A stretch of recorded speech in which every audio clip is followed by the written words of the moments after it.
नमस्कार। मशहूर कवि बिहारी का एक दोहा है, कनक कनक ते 100 गुनी, मादक ता अधिकाय, या खाए बौराए नर, वा पाए बौराए। यहाँ कनक का प्रयोग यमक अलंकार के रूप में किया गया है, जिसके दो अर्थ हैं। एक कनक का अर्थ है धतूरा, जिसे खाने से लोग नशे में चले जाते हैं, और दूसरे कनक का अर्थ है सोना, जिसे पाकर लोग पागल हो जाते हैं। भारतीय वामपंथियों का इन दिनों कुछ ऐसा ही हाल है। खास तौर पर केरल की वामपंथी सरकार इन दिनों सोने के चक्कर में बार बार बदनामी उठा रही है।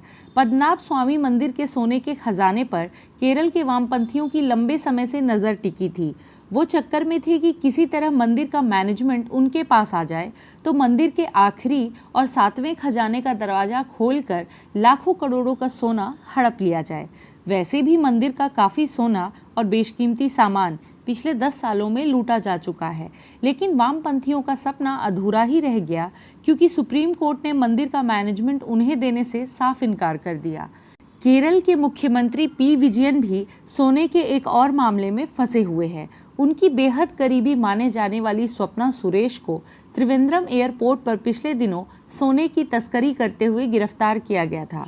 वो डिप्लोमेटिक सूटकेस में रखकर 30 किलो से अधिक सोना दुबई से ला रही थी। अब पता यह चल रहा है कि ये सोना आतंकवादियों के लिए लाया जा रहा था। इस पूरे रैकेट का लिंक आतंकी संगठन ISIS के साथ होने का शक है। लिहाजा केंद्र सरकार ने इस मामले की जांच NIA को सौंप दी है।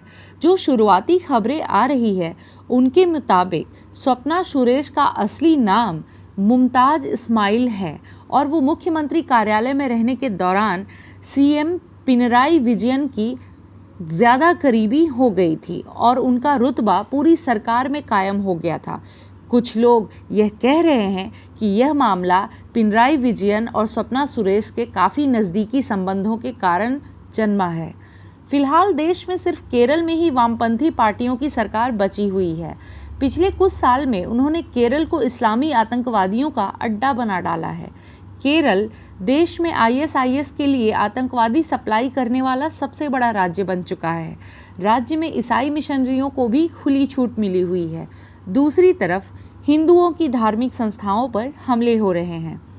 स्वप्ना सुरेश उर्फ मुमताज इस्माइल का ताज़ा मामला भी इसी की तरफ इशारा कर रहा है, जो न जाने कब से मुख्यमंत्री की सरपरस्ती में इस तरह की आतंकी संगठनों के लिए काम कर रही थी।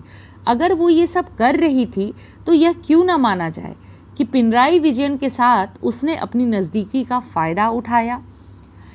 सोशल मीडिया पर वायरल हो रहे एक वीडियो में साफ देखा जा सकता है कि भारत में UAE के राजदूत के साथ स्वप्ना सुरेश दिखाई दे रही हैं।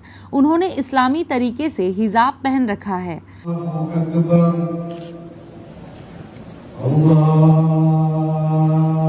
समारोह में जब केरल के मुख्यमंत्री पी विजयन आते हैं तो उन्हें रिसीव करने राजदूत नहीं बल्कि स्वप्ना सुरेश पहले जाती हैं, लेकिन अब वही पिनराई विजयन कह रहे हैं कि मैं उसे नहीं जानता, वो बहुत छोटे पद पर थी। सवाल यह उठता है कि एक आधिकारिक समारोह में दूतावास के कर्मचारी की तरह काम कर रही महिला बुर्के में क्यों थी, और दूसरी बात यह है कि अगर वो मामूली कर्मचारी थी तो इस तरह से राजदूत और मुख्यमंत्री से करीबी क्यों दिख रही है। पद्मनाभ स्वामी मंदिर हो या आतंकवादियों के लिए सोने की तस्करी का मामला, केरल की इन दोनों घटनाओं ने वामपंथियों के चरित्र को उजागर कर दिया है। हालांकि इसमें उजागर होने जैसी कोई नई बात नहीं है, क्योंकि वो तो लद्दाख को लेकर चीन के लिए वफादारी दिखाकर पहले ही नंगे हो चुके हैं। धन्यवाद।